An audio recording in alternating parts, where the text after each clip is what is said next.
그리스도 예수 안에서 우리를 향한 하나님의 뜻이라는 제목의 말씀을 전해드리겠습니다. 오늘 우리의 설교 본문인 데살로니가 전서 5장 14절에서 24절까지의 말씀. 데살로니가라고 하는 도시가 있습니다. 지금도 데살로니키라고 그리스에 있습니다. 마케도니아 지방의 수도로서 로마 시대에 매우 중요한 역할을 했던 도시입니다. 그리고 비아 에그나치아라고 하는 로마의 군사도시, 장장 1000km에 해당되는 매우 긴 군사도시가 지나던 그 길목에 데살로니카, 빌립보 같은 도시들이 있었습니다. 차로 가면 한 12시간?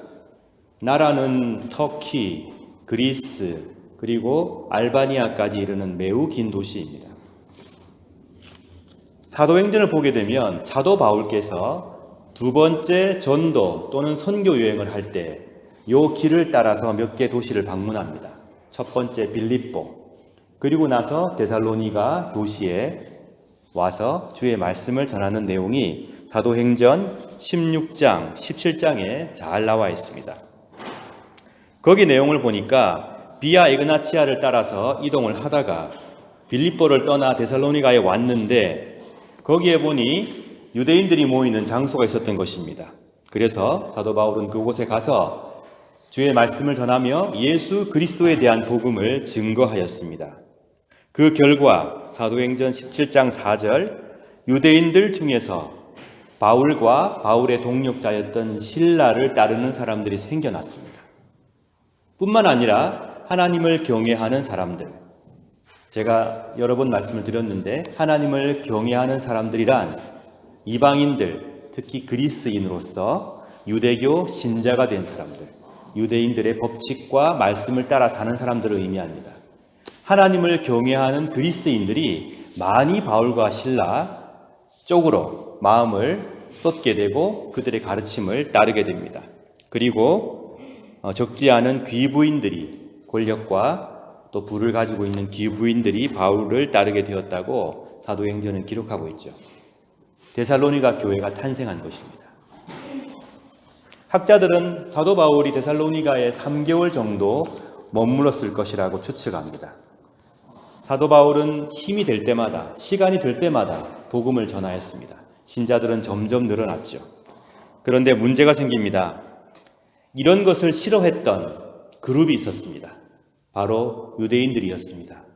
그래서 유대인들은 시장에서 불량배들을 동원하여서 폭동을 일으켜 도시를 혼란케 하고 바울과 실라를 책임지게 하고 불러내어서 벌받게 하고자 모의를 하였던 것이죠.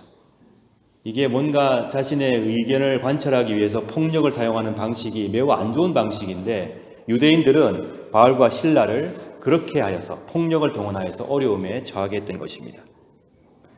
사도 바울은 야손과 신자들의 도움으로 그곳을 밤에 탈출합니다. 그래서 베레아라는 도시로 가게 되죠. 많은 여정을 거쳐서 사도 바울이 고린도에 도착합니다. 그리고는 간절히 소식을 기다립니다. 디모데가 데살로니가 교회의 사정을 듣고 전해주기로 하였기 때문이죠. 드디어 고린도에서 디모데를 만났는데 걱정하고 많이 염려했던 바와는 달리 데살로니가 교인들은 씩씩하게 잘 버티고 있었습니다. 사실 사도 바울이 그 데살로니가 교회의 설립자고 지도자 아니겠습니까? 근데 끝까지 하지 못하고 야반도주하다시피 도망쳐 왔습니다. 그런 과정에서 교인들은 실망하고 사도 바울에 대하여 배신감도 느낄만 한데 그러지 않았습니다. 여전히 그를 존경하고 원망하지 않고 어려움 가운데서도 바울이 증거했던 복음을 따라 살아가기 위해서 노력을 하고 있다는 내용을 디모데가 전해줍니다. 그 마음의 기쁨이 얼마나 컸겠습니까? 늘 마음속에 빚진 채로, 염려하는 채로 있다가 디모데를 통해서 잘 버티고 있다, 믿음을 잘 지키고 있다는 얘기를 들으니 얼마나 그 마음이 기뻤겠습니다. 데살로니가 전서 3장 7절 이하에 그 사도 바울의 그런 기쁨이 나오는데, 형제 여러분, 우리는 많은 어려움과 고난을 겪었을 때에 여러분의 믿음으로 위로를 받았습니다.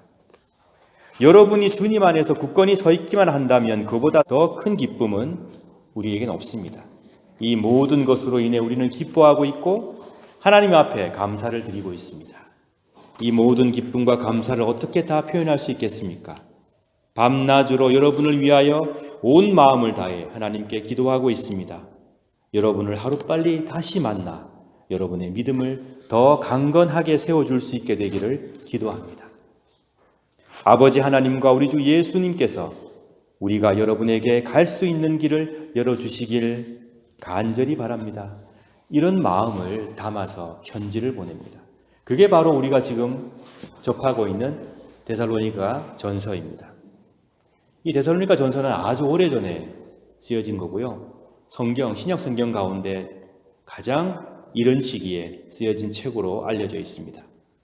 그리고 계속 이어서 5장 14절, 24절의 말씀으로 데살로니가 교인들에게 권면을 하고 있습니다. 부모의 마음으로 보고 싶고 참 염려되는 그런 부모의 심정으로 권면을 하고 있습니다. 여러분께서 한국에 계시는 또는 다른 지역에 계시는 부모님과 통화를 할 때 또는 여러분께서 다른 지역에 있는 자녀들과 멀리 있는 자녀들과 통화를 하실 때에 우리는 느낄 수 있지 않습니까? 밥 잘 챙겨 먹어라. 너무 무리하지 마라. 건강해야 된다. 몸 잘 돌봐라. 그리고 평화롭게 잘 지내라. 하는 일 잘 되길 바란다. 항상 바르게 살아라. 이런 부탁 저런 부탁을 부모님은 자녀에게 참 많이 하십니다. 핵심은 무엇이겠습니까? 행복하게 건강하게 잘 살아라. 너는 나의 귀한 아들이요 딸이다. 사랑한다. 많이 보고 싶구나. 이런 내용 아니겠습니까? 사도 바울은 그 마음을 담아서 데살로니가 교회에 편지를 하면서 마지막에 오늘 5장 14절 24절의 말씀을 하고 있습니다. 그 당시 데살로니가 교회는 문제가 참 많았습니다. 왜냐하면 로마에서 무척 중요하게 생각했던 도시였고요.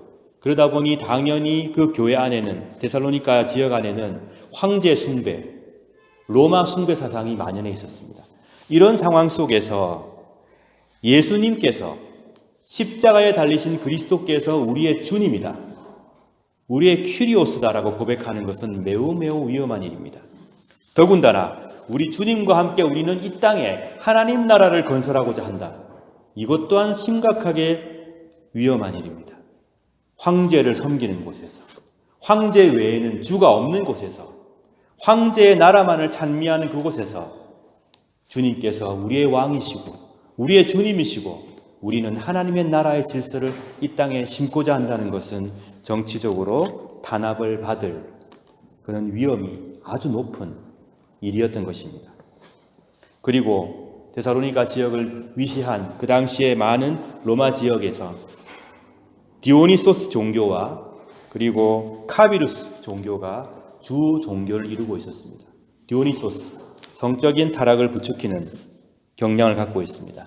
카비루스 종교, 물질만이 가장 뛰어난 가치이다 라고 생각하는 종교였었던 것이죠. 이런 바탕 속에서, 이런 사상이 주류인 곳에서 진실한 사랑, 나눔의 실천, 형제 사랑, 이걸 외친다는 것은요, 모든 주류 사회가 이쪽 방향으로 가고 있을 때 작은 소수가 다른 방향으로 거슬러 올라간다는 의미합니다. 얼마나 힘들었겠습니까? 그리고 주류 사회로부터 탄압을 받고 배척을 받을 것은 불보듯 뻔한 일이었습니다. 또한 이미 많은 특혜를 누렸던 유대교가 데살로니가 교회를 박해하였습니다. 매우 폭력적인 방법을 동원해서라도 데살로니가 교회를 억압하고 탄압하였습니다. 이것 또한 심각하게 위협적인 내용이었습니다. 거기다가 잘못된 종말론, 이제 곧 주님이 오실 거다. 몇 월 며칠 모시에 주님이 오실 것이니 생업 다 포기하고 세상의 모든 일은 덧없다, 의미 없다 라고 하며 잘못된 신앙을 가지고 오로지 주님 오시기만을 바라고 모든 것을 다 팽개친 신앙이 데살로니가 교회 안에 있었던 것입니다. 그릇된 종말론, 거기다가 지금 하나로 뭉쳐서 이 어려움을 타개해도 모자랄 판에 바울은 거기를 떠나고 없습니다. 이 모든 어려움이 가득 찬 그 교회에서 그들은 그러나 원망하지 않고 열심히 복음을 지키며 서로 힘이 되기 위해 노력했던 모습을 가지고 있었던 것이죠. 사도 바울은 안타까운 마음과 사랑의 마음과 그리고 좀 더 열심히 힘내고 지치지 말라고 오늘 본문의 말씀을 통해 위로와 권면을 함께 주고 있습니다. 14절에 보게 되면 5장 14절 데살로니가 전서입니다. 게으른 자들을 훈계하고 마음이 약한 자들을 격려해 주십시오. 게으르다고 내치거나 제외시키지 말고 훈계하고 마음이 약한 자들을 윽박지르거나 상처 주지 말고 격려해 주고 힘이 없는 자들을 도와주고 모든 사람을 인내로 대하십시오. 쉽게 화내거나 쉽게 포기하지 말고 인내로 형제자매를 대해 주십시오. 악으로 악을 갚지 말고 악은 나쁜 것이니까 분명히 구분해야 합니다. 그러나 악으로 악을 갚지 마십시오. 서로 모든 사람에게 선을 베풀도록 힘쓰십시오. 이게 무슨 말씀이십니까? 선을 이루어냄으로써 악을 이겨내십시오. 악을 대항하는 좋은 방법은 선을 이루어내는 것. 악한 구조를 없애는 좋은 방법은 선한 구조를 만들어내는 것. 악한 마음을 이기는 좋은 방법은 선한 마음을 가지고 살아가는 것. 참 주옥 같은 말씀이죠. 부모님이 자녀들에게 부탁하는 애정이 듬뿍 담겨있는 그런 말씀을 사도 바울이 교회에 전하고 있습니다. 지금 상황은 그렇지 않습니다. 그쪽 교회를 보면요, 문제가 너무 많습니다. 그런데 그런 상황 속에서 분노와 울분으로 자칫 교회가 가져야 하는 선한 영향력을 잃어버리기 쉬운 상황이지만 그러지 말고 서로 돕고 잘 훈계하고 격려해주고 인내하고 악을 잘 구분해내되 선으로 악을 이겨나가라고 그렇게 권면하고 있습니다. 이 말씀을 생각하면 쉽지는 않은데 마음에 신선한 기운이 맴돕니다. 그렇지, 우리가 그렇게 살아가야 되지. 그리고 감사한 마음이 솟아납니다. 그리고는 우리가 잘 알고 있는 너무나 유명한 권면의 말씀을 들려주시죠. 데살로니가 전서 5장 16절, 17절, 18절 항상 즐거워하십시오. 항상 기뻐하십시오. 쉬지 말고 기도하십시오. 모든 일에 감사하십시오. 이것이 그리스도 예수 안에서 여러분을 향한 하나님의 뜻입니다.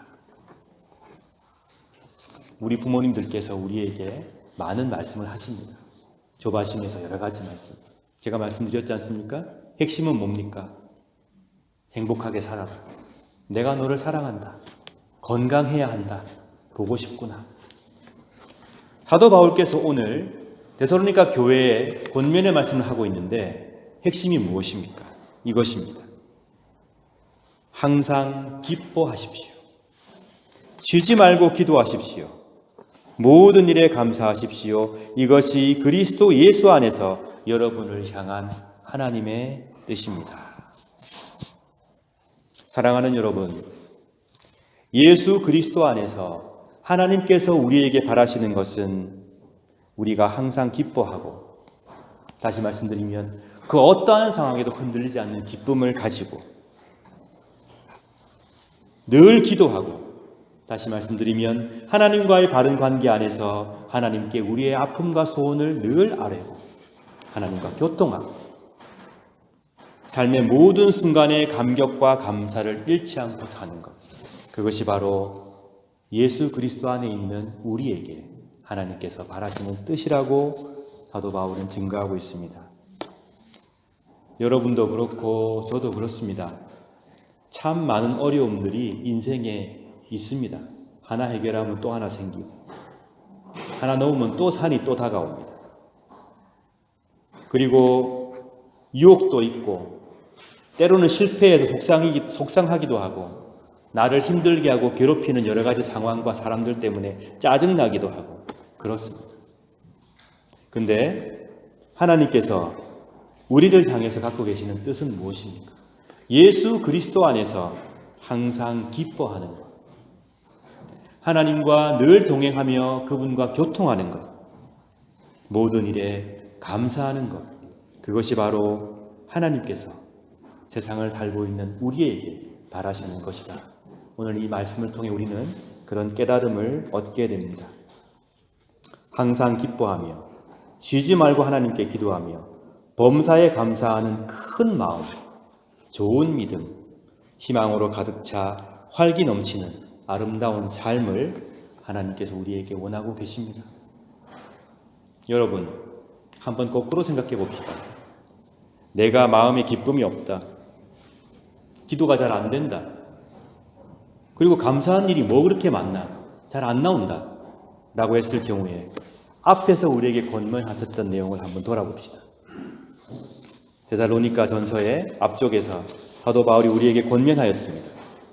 게으른 자들을 내치지 말고 훈계하여서 보듬고 가십시오.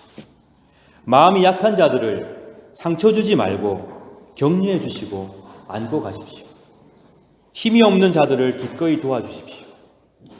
쉽게 화내거나 쉽게 포기하지 마십시오. 모든 사람을 인내로 대해 주십시오. 악을 구분하십시오. 그러나 선한 구조를 통하여 악을 이겨내십시오. 우리가 이 일에 힘쓸 때에 우리 마음에 기쁨이 충만하고 우리가 이 일에 힘쓸 때에 잃었던 감사를 회복하게 될 것입니다. 그리고 무엇보다 중요한 것, 오늘 말씀 5장 24절의 말씀, 여러분을 부르신 그분은 신실하시기 때문에 이 일을 반드시 이루어 가실 것입니다. 우리가 삶의 현장 속에서 괴롭고 힘들고 아파할 때 결코 잊지 말아야 될 너무나 귀중한 사실 한 가지. 우리를 부르신 분은 하나님. 하나님께서 우리 가운데 시작하시는 선한 일을 이루어 가실 것이니 그 믿음으로 우리는 힘든 현실 속에서도 하나님의 선한 사역에 대한 감사와 도우심에 대한 찬미를 바쳐야 하는 것입니다.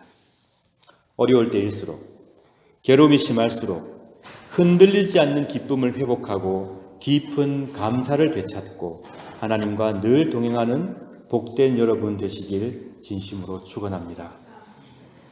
어려움이 바람처럼 다가오면 멋지게 바람 타고 비행하십시오. 괴로움이 파도처럼 밀려오면 멋지게 파도 타고 항해하십시오.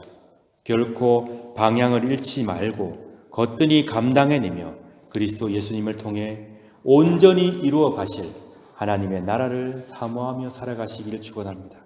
그리하여서 성령과 동행하는 축복된 삶이 여러분 가운데 매 순간 펼쳐지길 진심으로 축원합니다.